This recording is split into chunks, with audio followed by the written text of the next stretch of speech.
she's staring at.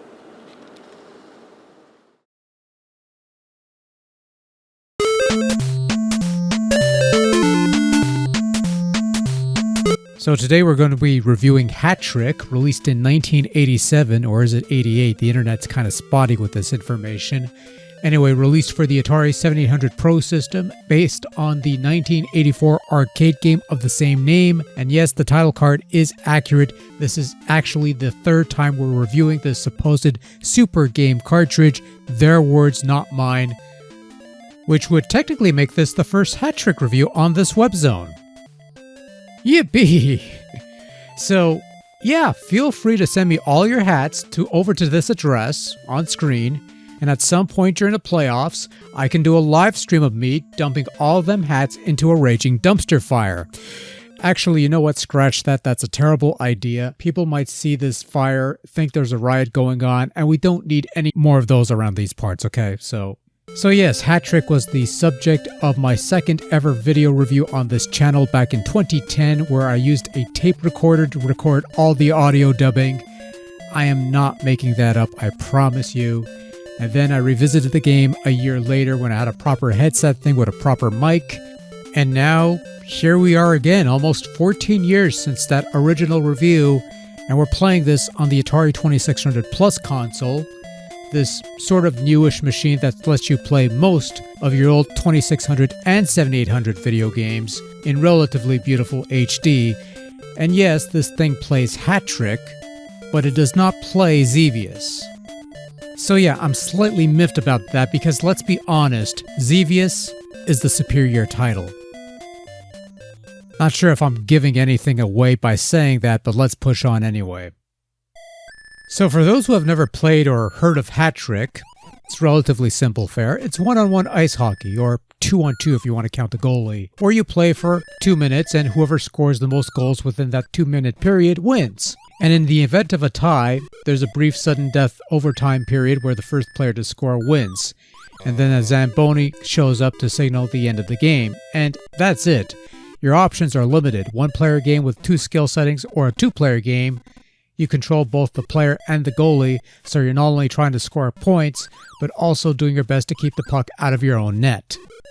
Now, I've played the original Hat Trick arcade game. There's a video on that too from ages ago. And yeah, it's not the most exciting game to play these days, or any day for that matter, but for 1984 fare, it would have been a nice little time waster. Probably a better 2-player game than a single-player ROM, because either way, you're just playing the 1-2-minute period and that's it. Porting this over to the Atari 7800, however, yields a conversion that is quite dreadful, and look, I don't need to say much, you can see it plain as day. The game has a choppy looking frame rate, the sound quality is dreadfully horrendous even by 2600 standards, the colors aren't all that great, I'm not sure if that's supposed to be red or slightly off pink, and while the game is somewhat playable to a degree, control isn't exactly the smoothest or most responsive. Player movement is very jerky and is not necessarily due to any form of ice physics that may or may not exist within this game. Hat Trick is a game best played with 2 players because the single-player game ain't much. You have 2 skill settings, a woefully brain-dead novice mode or a masterfully skillful at overcoming jank expert mode. And even if you were to rope another buddy to play this 7800 ice hockey game, you'll play a quick period, realize this is kind of rubbish, and then toss this aside so you could play a couple games of Joust or something like that. I say this because this actually would happen in 1988 when we were kids and proud owners of 7800 Pro systems. Meanwhile, over at the magical world of Nintendo, those NES bastards are getting ice hockey, which lets you play full 3-period games with a number of selectable and even customizable hockey teams to play with, and not only did it look and sound better, but it also played better. Now you put these 2 games side by side and you tell me which hockey game would you rather be playing in 1988? The answer seems pretty obvious. Just wait a few more months for Blades of Steel to come out and never look back, but I digress. Look, I'm going to be honest here. Hat Trick on the Atari 7800? Not a good game. Third time proves not to be a charm of any way, shape, or form with this game. Now, is it total trash? Not really. Like I said, it's playable to a degree, and if you could sucker in another player, and you're both willing to embrace the jank, there is a little bit of lulls to be had with this one. That, and I do enjoy the little Zamboni that pops up at the end of every game, and that alone saves Hat-Trick from the proverbial poop ribbon.